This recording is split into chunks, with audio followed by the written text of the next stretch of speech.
सवरिया रे राम रे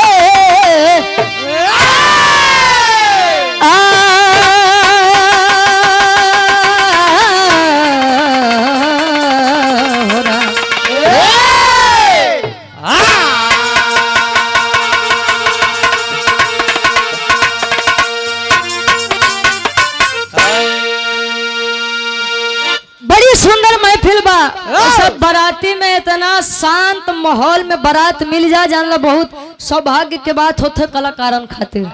नहीं तो आजकल बाराती के कार्यक्रम में भाई चला जाए तो 2-4 जने ऐसा आ जाए मूड मिजाज बने के उ तो अपन मजा खराबे करी है जे सज्जन व्यक्ति यहाँ उन्हों के गरीब आवत है। बाकी बड़ी शानदार महफिल बा रामू भैया।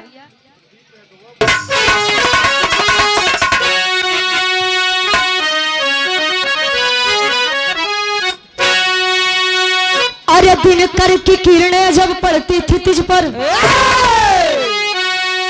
तिमिर से आता वहां भाग जाता। अरे अमृत मणि बाणी संतों की सुन के ज्ञानी अज्ञानियों में स्वयं जाग जाता। निज स्वार्थी करो लाख जप तप करो छलकती है उसमें भी असुरों की छाया।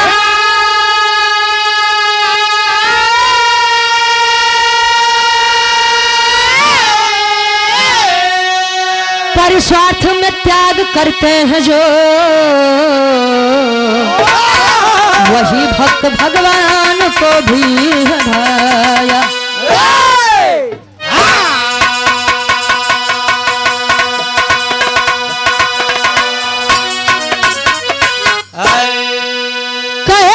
की किरणें जब पड़ती थी तुझ पर तिमिर से आता वहां भाग जाता। अमृत मणि बाणों संतों की सुन के ज्ञान अज्ञानियों में स्वयं जाग जाता। प्रदीप भैया जे आदमी के इज्जत बा मान बा सम्मान बा ओकर नाम बा कभो भी अपने मुंह से अपन बखान ना करी। जे के कम बुद्धि बा उ अगर केहू के सामने बैठी तो केवल और केवल अपने बखान करी। यह फर्क बा ज्ञानी और अज्ञानी में। और हृदय के गार्जियन जी भावी प्रधान कनकपुर हीरा फौजी जी 23 दिसंबर बिरहा आयोजक हर साल होता है। अच्छा 23 दिसंबर के हर साल आप लोग बिरहा करवाते हैं। अच्छा बिरहा के हमारे गार्जियन जी अध्यक्ष साहब 23 दिसंबर के हर साल ही बिरहा करवावत हैं हमारे हीरा फौजी गार्जियन जी के द्वारा 100 रुपया बहुत बहुत धन्यवाद आशीर्वाद के चारे के हम बच्चे अपनी कला में कामयाब रहे। ए भैया आज के समय में जो कहा कि हमारे अंदर अहंकार नहीं बा घमंड नहीं बा तो आदमी जान ले या तो झूठ बोलत है या तो पागल बनावत बा। इतने केहू केहू के 100 में 5% के बात मत करा लेकिन 95% आदमी के अंदर घमंड और SBF भट्टा हमारे गार्जियन जी वीरेंद्र यादव जी झूसी प्रयागराज और प्रतापपुर में इनका भट्टा अब नाम याद हो गया हमका राजेश यादव भट्टा। अच्छा गार्जियन जी के द्वारा 100 रुपया बहुत बहुत धन्यवाद आशीर्वाद के चारे के बच्चे अपनी कला में कामयाब रहे। आजकल केहू के अपने ज्ञान के ऊपर घमंड बा केहू के अपने बल के ऊपर घमंड बा केहू के अपने सुंदरता के ऊपर घमंड बा केहू के अपने मेहरारू के ऊपर घमंड बा।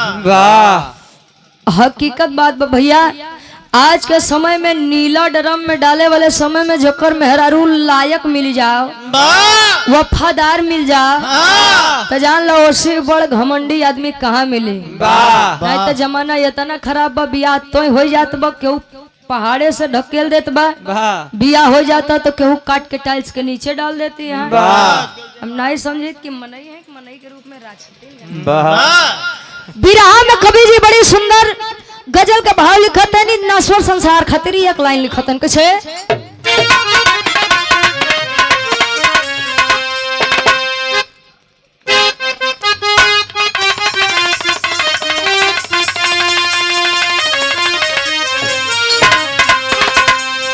अरे जिंदगी में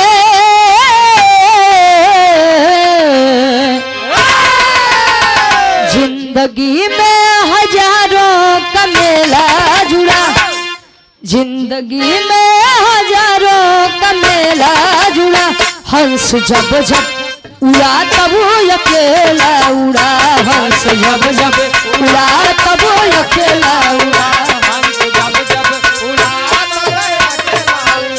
जिंदगी में हजारों का मेला जिंदगी में हजारों का मेला जुड़ा, हंस जब जब उड़ा तब अकेला उड़ा, हंस जब जब।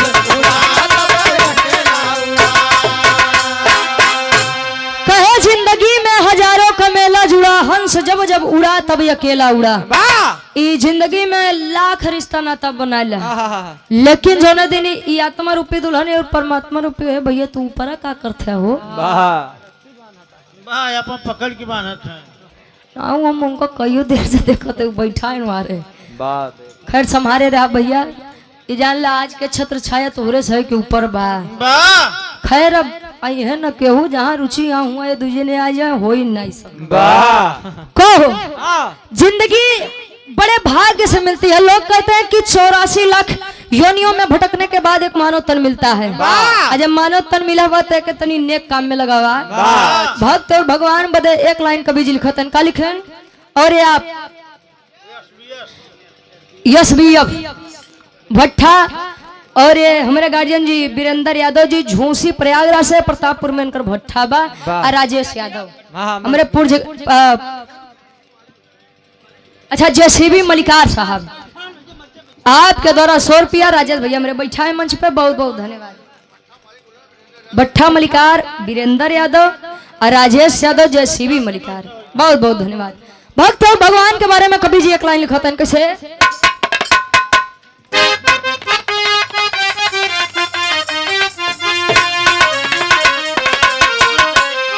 अरे भक्ति शक्ति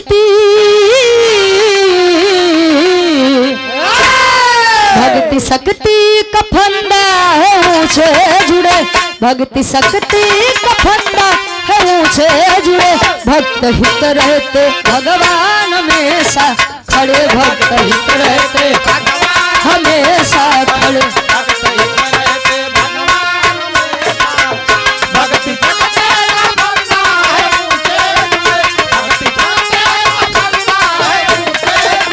भक्त हित रहते भगवान हमेशा खड़े, भक्त हित रहते।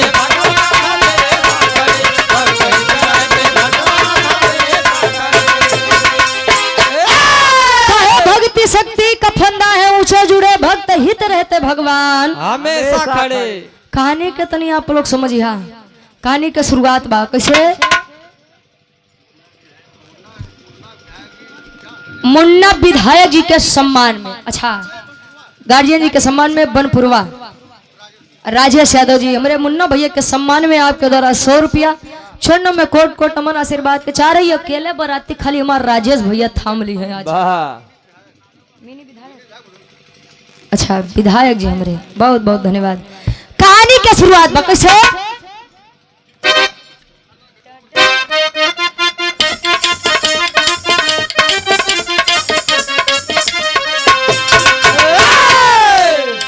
इंसानियत हो जिसमें सच्चा इंसान है, इंसानियत हो जिसमें सच्चा इंसान है, उसके लिए तो सारा जग ही जहान है।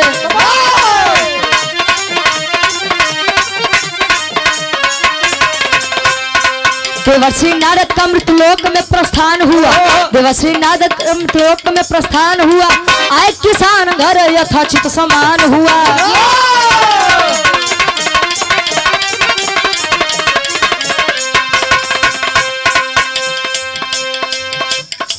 किसी एक गांव में किसान दयावान रहा, किसी एक गांव में किसान दयावान रहा, किंतु फूल बिना गुलशन वीरान रहा।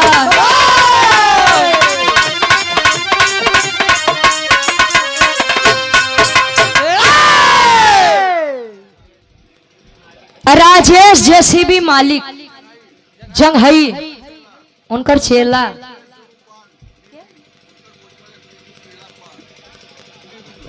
नीवी गांव से सेबूपाल जी, ये आपके द्वारा 51 रुपया बहुत बहुत धन्यवाद। कहानी का तनी आप लोग समझ ला। लड़का होके चाहे लड़की, अगर शादी भबा तो करे जीवन के सबसे बड़ा एक सपना होता कि शादी के बाद हम भी माता और पिता बने। अब का तो जमाना ढेर परिवर्तन हो गया। पहले के जमाने में भैया जकर लड़की नहीं रहा, लड़का नहीं रहा, तो गांव के मेहरारू या मनसेदू उ लड़की के रास्ता बेरा दे। सुबेरे सुबेरे अगर बांझिन के मुंह देख ले तो पता नहीं दिन बढ़िया से बीती कि नहीं बीती। पहले के जितनी पिक्चर फिल्म बने कोनो न कोनो चीज पे आधारित रहे। आज के समय में तो खाली प्रेमी प्रेमिका के बात शुरू होत बा। अब बियाह कई के पे द एंड हो जात बा। ए भैया गांव में किसान जी खुशी खुशी जीवन व्यतीत करे। अच्छा शादी के लगभग 20 बरिस बीत गया, घरे में कोनो लड़का नहीं बा। तब किसान जी का एक बात रहे कि घर में केहू भी आवे तो लड़के बेचारू लोटा के पानी दौड़े कि महाराज पनिया पी के तनी हाथ के लकीर देख के बता देता कि हमारे जीवन में संतान सुख कब ले बा। अच्छा पहले के जमाना में लोग पहुंचे तो काकी दादी लोग पहले पानी पियावे, बढ़िया से बैठावे। आ जब समय तनी सा देख ले कि समथाई गए कम भैया कोनो काम बका। आज के मन तो इतना बदल यहाँ कि पहुँचते मन भैया पानी वानी लाई, खाना खाए क्या कि घरे जाबा तब खाबा। अब पता नहीं वो लोग सम्मान देते हैं कि अपमान करते हैं, ओके तो राम भाई जाने। ए भैया किसान जी का कहा नाम खाली इतना रहा कि अतिथि देवो भव। मेहमान जो होता है वो भगवान के समान होता है। जैसे हम प्रतापगढ़ से चलकर आपके भदोही जनपद में आए ही मंजीत भैया, तो समझ ला आज 2-4 घंटा खातिर हम तोहार भगवान है। तब तो रोज रहा थे भगवान। डब्लू यादव जी बहरैती चौक भगवान से आपके द्वारा 100 रुपया बहुत बहुत धन्यवाद। तो इनकर खातिरदारी में थोड़ी कमी रहा था। ए भैया अच्छा नारद जी के बतिया बड़ी अलग करे। तू जो या नारद कुछ न पावे, कुकुर फेंक दू हड्डी लड़ावे। कुकुर नहीं हो हड्डी फेंक दू कुकुर लड़ावे। नारद जी आकाश मार्ग से जाते हैं, देखते हैं किसान जी मन मारे बैठा है। जब देखे नो हो यहाँ से कोनो न्यूज बनी गयन किसान जी देवर श्री नारद का देखते मान लाए पानी उनी दे दी है। खैन कस महाराज बड़ा मुंह मार के बैठा कोनो बात बका। खैन की हाँ एक बात बका, उन बात बा एक लाइन तरज लगत बा।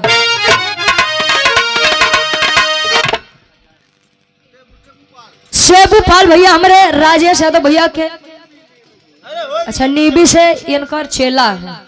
आपके द्वारा 50 रुपया 50 उनकर दे दे भैया। हाँ एक लाइन तरह की लागत बा कैसे।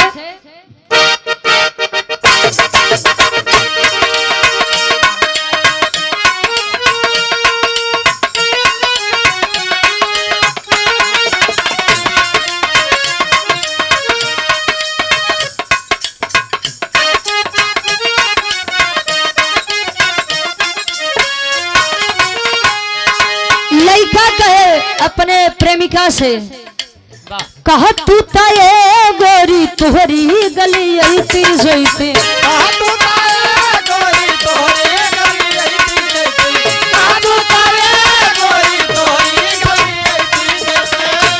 प्रदीप भैया कहा तू ताये गोरी तोहरी गली ऐती जैती। छत पर से कहा तू हेलो हेलो चमक छलो। छत पर से कहा तू हेलो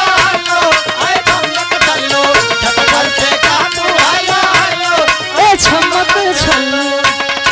और अपना हृदय के गार्जियन जी वीरेंद्र यादव जी झोसी प्रयागराज से और प्रतापपुर में इनकर भट्ठा बा। सारीपुर प्रतापपुर में भट्ठा बा इनकर भैया बहुत बहुत धन्यवाद। राजेश यादव जेसीबी मालिक। अच्छा ये भैया अच्छा आप के भट्ठा बा मेरे गार्जियन जी के द्वारा ये पुनः 100 रुपया बहुत बहुत धन्यवाद आशीर्वाद के चाह रहे हैं। अच्छा उनका रिश्तेदार अच्छा ठीक ठीक ये दोनों जने रिश्तेदार हैं भैया। दोनों जगह ऐसा दोनों जने जोड़ो बड़ा उसे जनाते हैं। हाँ लखाते न हो फिर से ये हमारे राजेश भैया वीरेंद्र यादव भैया के सम्मान में। अच्छा आप उन्हों के बुला ले। अब आ जा भैया आप आ जा। हाँ हाँ तीनों जने मुन्ना भैया आप आ जा पहुंचाते हैं तो किसान जी बतावत है नारद जी से एक बात। कौन बात बतावे?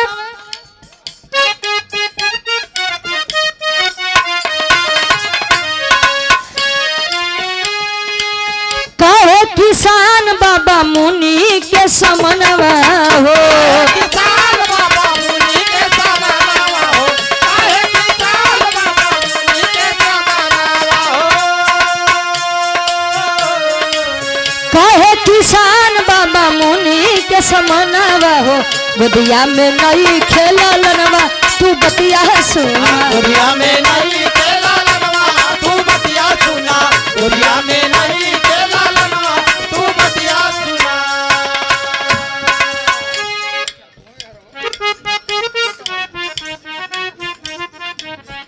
यस बीएफ भट्टा मलिकार साहब, हमारे गार्जियन जी आप वीरेंद्र यादव जी प्रतापपुर सारीपुर से, और इनका मकान है झूसी प्रयागराज। इनका मकान है झूसी प्रयागराज में। हमारे हृदय के गार्जियन जी के द्वारा इस सुंदर माला सादर 501 रुपए देकर सम्मान किया गया। बहुत बहुत धन्यवाद। पहले भी सम्मान कर चुके हैं हमारे गार्जियन जी। माई भगवती करें आपके काम में दिन दूना रात चौगुना तरक्की होखा। डब्लू गुरु जी नजदीकी यहाँ भैया घर दुआर बनवाए तो भैया से संपर्क कर दिया। सबके मान लो 15,000 टाली दी हो तो का हमारे नाम से 14 रुपये दे दी।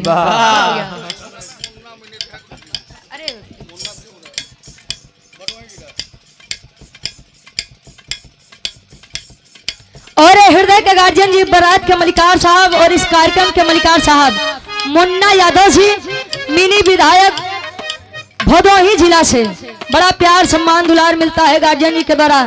यह सुंदर माला और पुनः 500 रुपए देकर सम्मान किया गया। बहुत बहुत धन्यवाद। आशीर्वाद के चारे के हम बच्चे अपनी कला में कामयाब रहे। बहुत बहुत धन्यवाद। आइए कहे कि महाराज हम अपने जान में सबके सम्मान करत ही, सबके मान बढ़ावत ही। जे घरे दरवाजे आवत है खाली हथवा देख के तने कहतन कि तोरे नसीब में लइका बस जल्दी हो जाई। ये करत करत 20 वर्ष बीत गया, लेकिन आज तक हमरे गोदी में कोनो संतान ना भाई। संसार का सबसे बड़ा सुख होता है संतान सुख। और संतान सुख नहीं बात तो कितना रुपया पैसा धन दौलत भर जाए, लेकिन वो चीज हमेशा खातिर अधूरे बा। रोवत है किसान जी नारद जी के सामने कहा कह के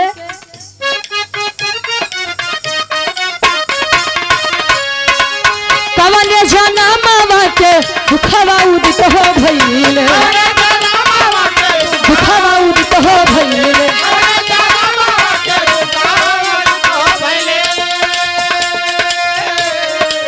उठे विधाता दया तनी को न कइले,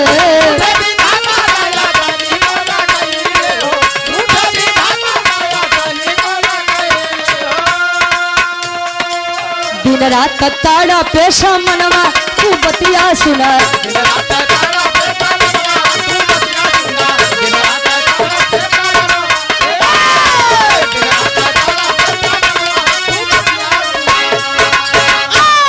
नारद जी से जब इतनी बतिया वो किसान सुनावत बा, नारद जी कहन कि बस अब परेशान मत हुआ।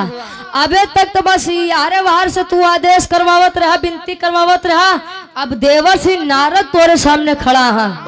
देवर्षि नारद का मतलब स्वयं नारायण।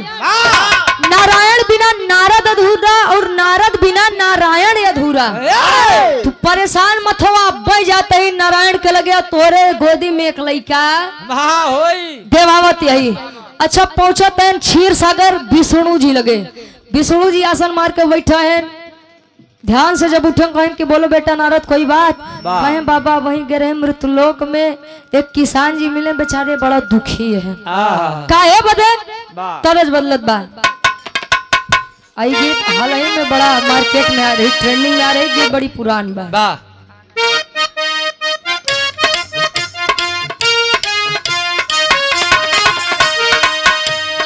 कहे देखे हुजूर कोनो लइकन के गलती,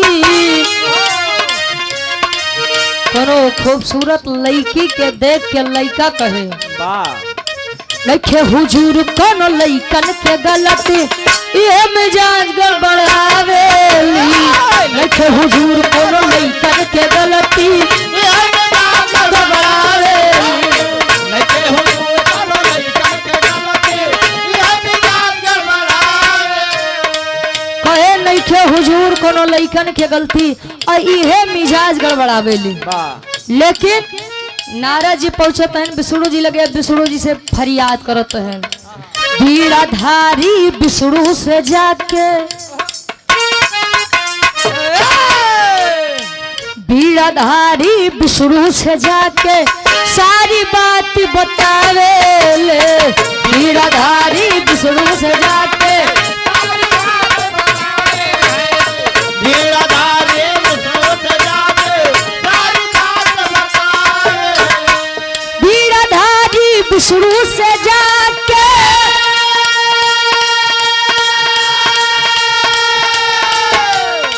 सारी बात बतावे ले।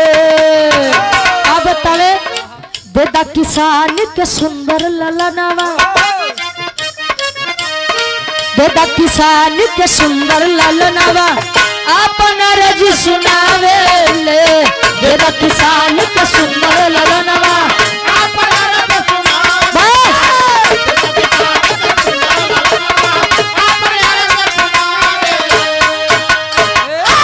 और हृदय के गार्जियन जी सम्मानित, अच्छा एसबीएफ भट्टा के मलिकार साहब, हमारे गार्जियन जी वीरेंद्र यादव जी, राजेश यादव जी जैसे भी मालिक, हमारे वीरेंद्र भैया के भट्टा बा प्रतापपुर, अच्छा मुन्ना भैया के भी सम्मान में हमारे राजेश भैया, चलो कम से कम आप था मत तो वहाँ आपके द्वारा ये 100 रुपया बहुत बहुत धन्यवाद, आशीर्वाद के चारे के हम अपनी कला में कामयाब रहे। हाँ उनके छुट्टा बराबर दिखे जाए भाई। ए भैया कहे देदा किसान के सुंदर ललनवा आपन अरजी सुनावेले। नारद जी पहुंचो कहे महाराज आपके बिना हम अधूरा, हमरे बिना आप अधूरा, एक लड़का दा हम विनती कई के वचन दे के आए ही। विष्णु जी लगे वो पोथी पतरा पलटे कहे नारद उ सब तो ठीक है बेटा, लेकिन उ किसान के किस्मत में लड़का के सुख है नहीं बा, वाह मतलब ओकरे मेहरारू के कबो लड़का होबे नहीं करी। नारद जी कहन महाराज इस जिन करा जबान दे क्या ही नहीं तो बड़ी बदनामी हो कि नरदा सार झूठे बोलत है नहीं, किस्मत में लड़का नहीं बा, जब किस्मत में लड़का नहीं बा तो हम का कह सके, जवान विधि का विधान है वो तो होगा ही, क्योंकि मुझसे भी बड़ा विधि का विधान होता है। खैर काम करे बेटवा नारद, कुछ दिन मृत्युलोक में जाबे मत करे। अच्छा जब क्षीर सागर के बाद क्षीर सागर में छोड़ दा, नारद जी विष्णु जी से कहें कि लड़का दान, विष्णु जी कहें कि संतान सुखना ही बा। किसान जी के दरवाजा एक महात्मा जी अलख जगावत है, कौन चीज के अलग जगावत है, खाटी इलाहाबादी तर्ज लगत बा। कैसे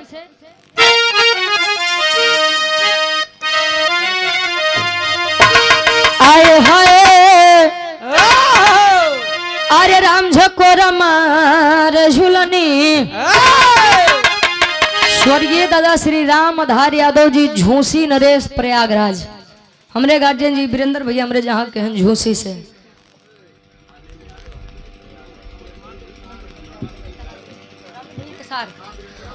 रामो भैया वीरेंद्र भैया मुन्ना भैया के सारे हैं, राजेश यादव भैया हमरे आपके द्वारा 100 रुपया, और अनिल यादव भाई हंडिया प्रयागराज से आपके द्वारा 100 रुपया बहुत बहुत धन्यवाद, आशीर्वाद के चारे के हम अपनी कला में कामयाब रहे। सार बा तो संसार बा, हाँ राजेश भैया सार बा तो संसार बा, वाह राजेश भैया सार बा तो संसार बा, मलिका खड़ा बटे जेसीबी मलिकार साहब हमारे गार्जियन जी जब, अच्छा जेका जाओ खोया उड़िया जा भैया आई जा, हम आपके द्वारा 100 रुपया बहुत बहुत धन्यवाद, आशीर्वाद के चारे स्वर्गीय दादा श्री राम आधार यादव जी का मैं कैसे आए हाय अरे राम झकोर मार झुलनी, अरे राम झकोर मार झुलनी, कहाँ साड़ी लहराए हो झकोर मार झुलनी। हैदर अली गुरु जी एक गीत गाए रहे हैं, रतौंदिया जीजा, वाह ओमा गायन एक लाइन कैसे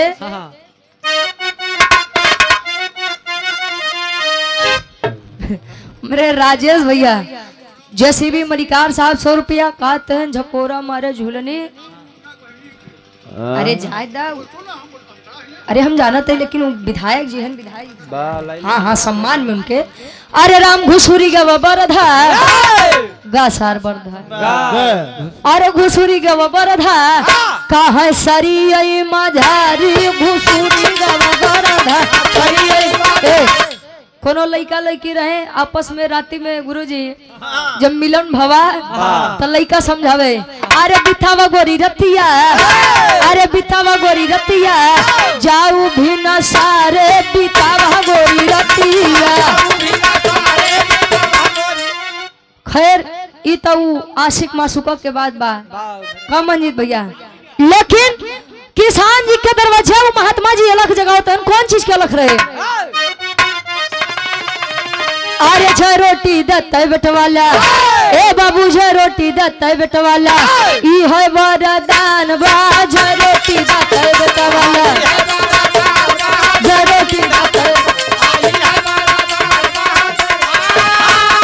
ई है वरदान बा ई है वरदान बा जय रोटी दत्ता बेटवाला ई है वरदान बा जय रोटी दत्ता बेटवाला।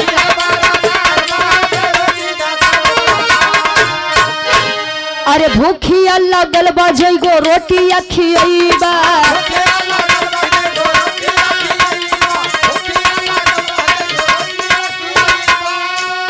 जय रोटी तैलाल उपहार में पैबा जय रोटी तैलाल उपहार में पैबा जय रोटी तैलाल उपहार में पैबा। अरे पैदा होई है लाल बनल विधि के विधान बा जय रोटी देते बेटा ये वरदान बा।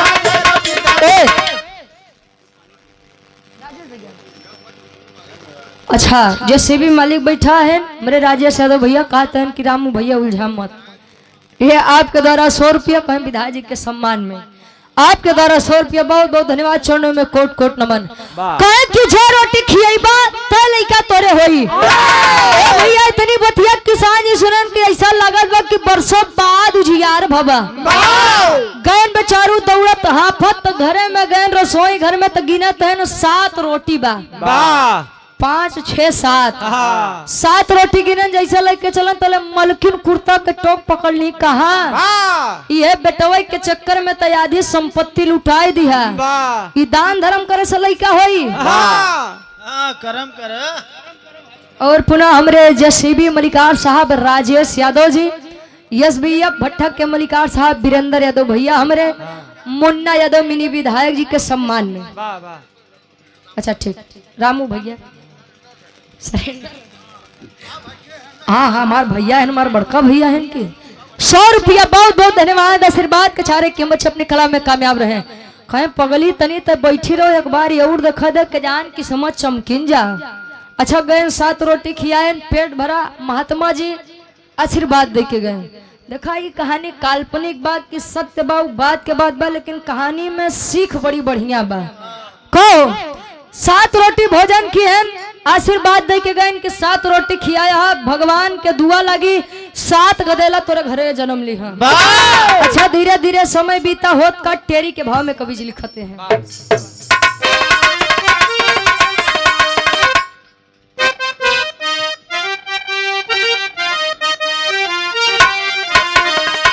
अरे भक्ति की शक्ति अरे भारी पड़ी गई ए बाबू भक्ति की शक्ति भारी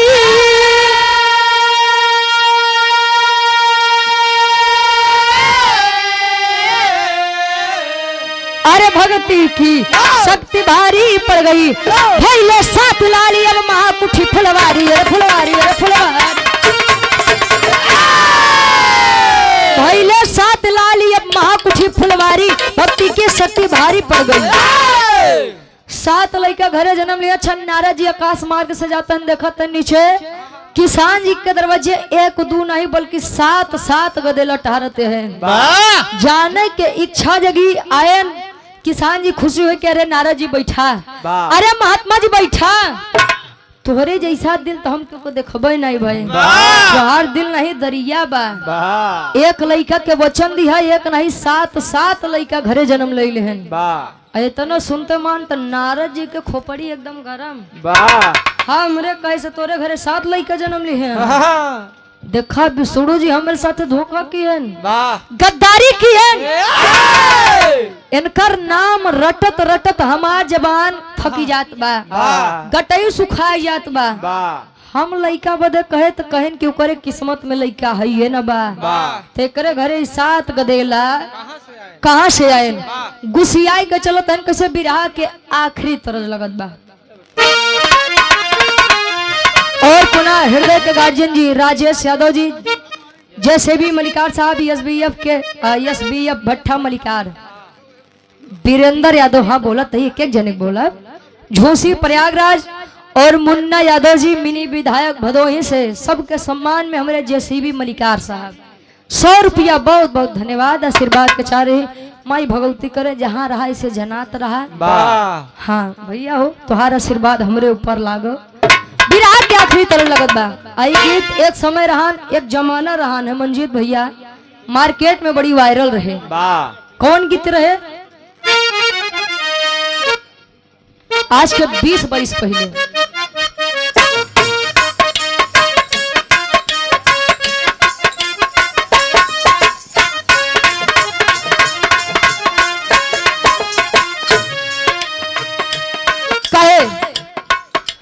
कैसे घर जाऊं शर्माऊं घबराऊं, कैसे घर जाऊं शर्माऊं घबराऊं,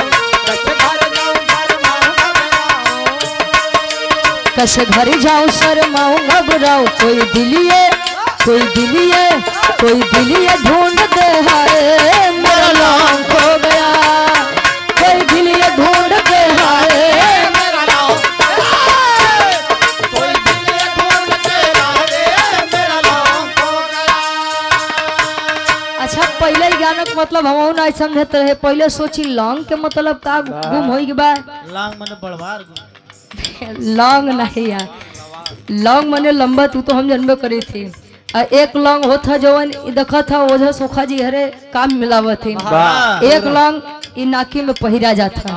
पुनः हमारे जेसीबी मलिकार साहब राजेश यादव जी, एसबीएफ भट्टा मलिकार साहब वीरेंद्र यादव जी झोसी प्रयागराज,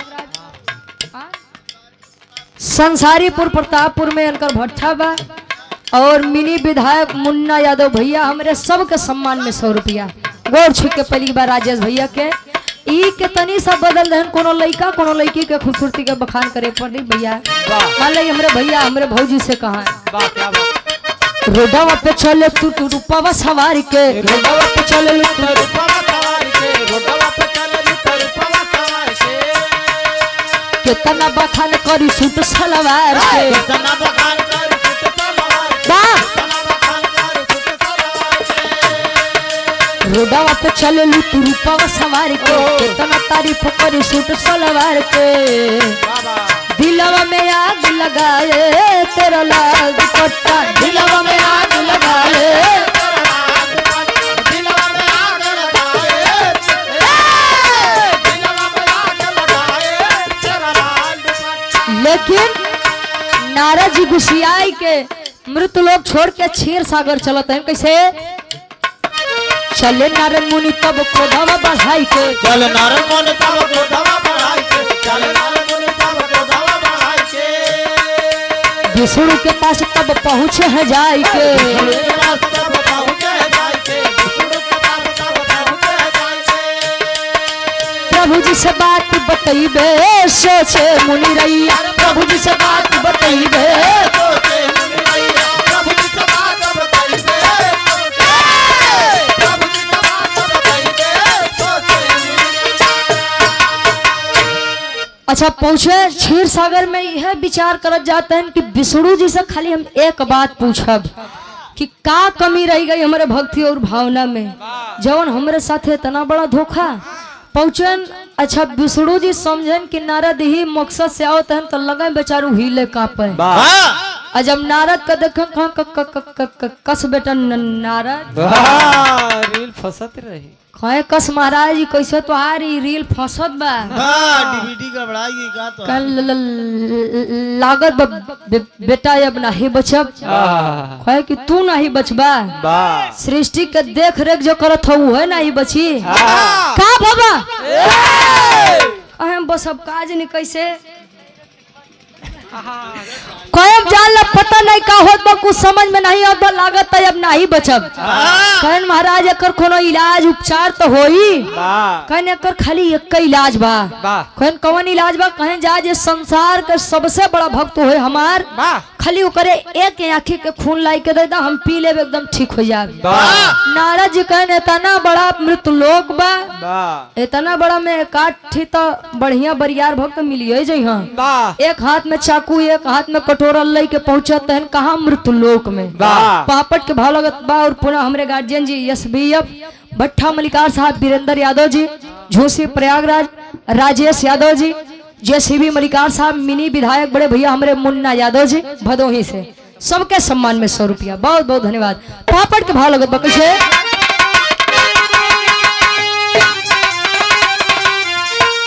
अरे सोच रहे देवर्षि गौर बढ़ाई अपने मनवा में अरे सोच रहे देवर्षि गौर बढ़ाई अपने मनवा में तो कहा नेत्र के लहू मिल पाई अपने मनवा में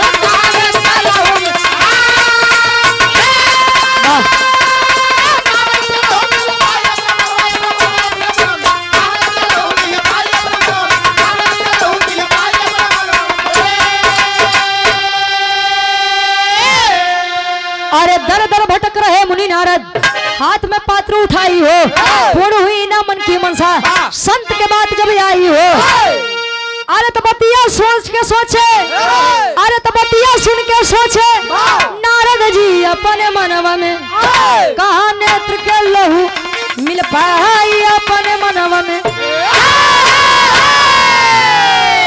जेका देखा तनी सा तिलक चंदन लगाए बा भैया तू नारद पहुंचा कहा विष्णु जी के भक्त है अरे पूछा मत जले उनके हम एक लोटा जल नहीं चढ़ा दे तो एक लोटा जल हम खुद नहीं पी कहें तो देखा जवन बात बतावत कान खोल के बात सुनिया विष्णु जी के तबीयत बड़ी है खराब और कहें कि जा जिस संसार का सबसे बड़ा भक्त हो हमार खाली करे एक आंखी के खून ले क्या हम पी ले तो ठीक हो जाए जे तिलक चंदन लगाए रहा बेचारे पहुंच पहुंच के खड़ा कहे की एक बात बताई इकट्ठी हमार मेहरारू भाई अपने मेहरारू के अकलौता मरद हम ही है एक आंख हम विष्णु जी का दे पता लग हमार मेहरारू लड़के का देला कहाँ जाई हाँ नारद जी गुस्सिया के कहन तो सरऊ आज के बाद तिलक चंदन लगाए के दिखाई मत पड़या अच्छा ये करत करत करत करत 2 दिन बीत गया कहन लागत बाटे कि अब विष्णु जी नाही बची हैं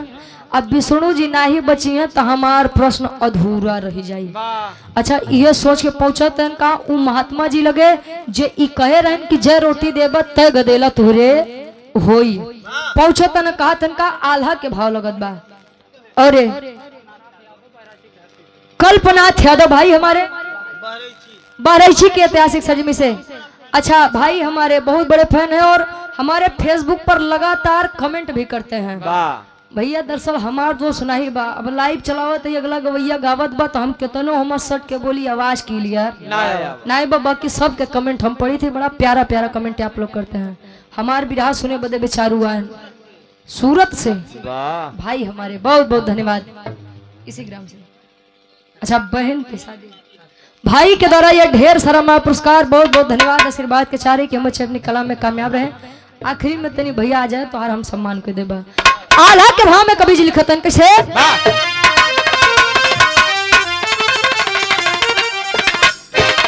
अरे निर्धन के मिले जैसे ज्ञान के गठरिया भैया मानवा के मनसा सब गईल बापूरा सुर नार मुनि करते जय कर भजनिया भैया संकट में फंसे दुनिया के पालनहार चाकू उठा के अपने अखिया पे मरले भैया चुभ गई चाकू बहे खूनावा के धार महात्मा जी लगे पहुंचे, महात्मा जी से पूछो भैया विष्णु जी के भक्त है? कहे भैया बहुत बड़ा तो नहीं लेकिन छोट मोट भक्ति हम कैले थे। कहे विष्णु जी के एक आँखी के खून के बड़ी जरूरत बा, दे देबो तू ठीक हो जाइए ना तू बची है ना। महात्मा प्रसन्न हो गए कि अरे नारद जी काहे बड़ा देर कर दिया तू, वैसे भी ये नश्वर तन किसी काम का नहीं है, एक चाकू लावा और खाली अखिए भर डाल ले और ठीक हो जाए। एक आँखी पे मार के जब खून बहा लग तो नारद जी ले के कटोरा आगे कह दिन हो ई नहीं चिंता बा कि ओकर बेचारे के आँख फूट गया, ये प्रसन्नता बा कि अब नारद जी के जब खून लेके जा विष्णु जी पी हैं वो ठीक हो जाई है, हमारे प्रश्न के जवाब दी है। लई के पहुंचा तहन विष्णु जी लगा ठट्ठा मार के हंसे। अरे बाप रे, नारद जी सोचत है विष्णु जी जब खून के खुशबू से इतना खुश लागते है। खुशबू, अरे भैया महक सुगंध, तू लड़की जानत रहे नाक का नाकी में जब सुगंध का खून का कहन के बताओ केवल सूंघे से हमारे स्वामी ठीक हो गए, एक कप पी ली है तो एकदम जान ल ठीक हो जाई है। लई के गए कहन बेटा नारद अभी सबका जरूरत नहीं बा, छोड़ा का बात बा? कहन महात्मा एक बात पूछी। कहा पूछा? कहे मृतलोक में गया था, मैंने कहा एक लड़का के जरूरत बा, तू कहा किसान के जिंदगी में संतान सुख है नहीं बा, खाली ये तने बता दा कि ओकरे किस्मत में ओकरे घरे 7 गदेला कैसे पैदा भैल। कहे नारद तू अबे नहीं जान पाया, अबे तार मती भर मत बा, यह तो तार परीक्षा रहे। कहन कौन परीक्षा रहे? का बतावे? आखिरी भाव खड़ी के भाव लगत बा। और पुनः हमारे बड़े भाई अनिल यादव जी हंडिया प्रयागराज से 100 रुपया, बहुत बहुत धन्यवाद। आखिरी भाव खड़ी के भाव लगत बा, बताओ तन का?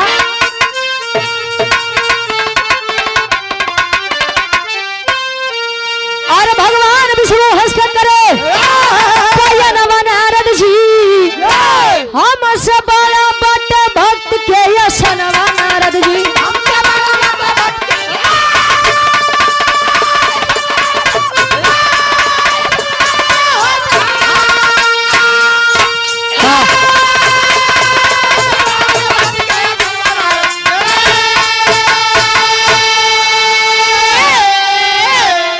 कहे नारद है तुहार परीक्षा रहे, जब तू मृत लोक से आया तो तुहरे बात में एक घमंड रहा। तू कहा कि तोसी हमसे बड़ा भगवान तुहार के भक्त नहीं बा, अगर तू हमरे कैसे लइका नहीं देबा तो हमार बड़ी बदनामी हुई।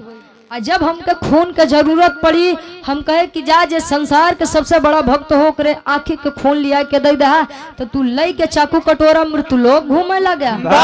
ये बतावा तू क्या कर भक्त है?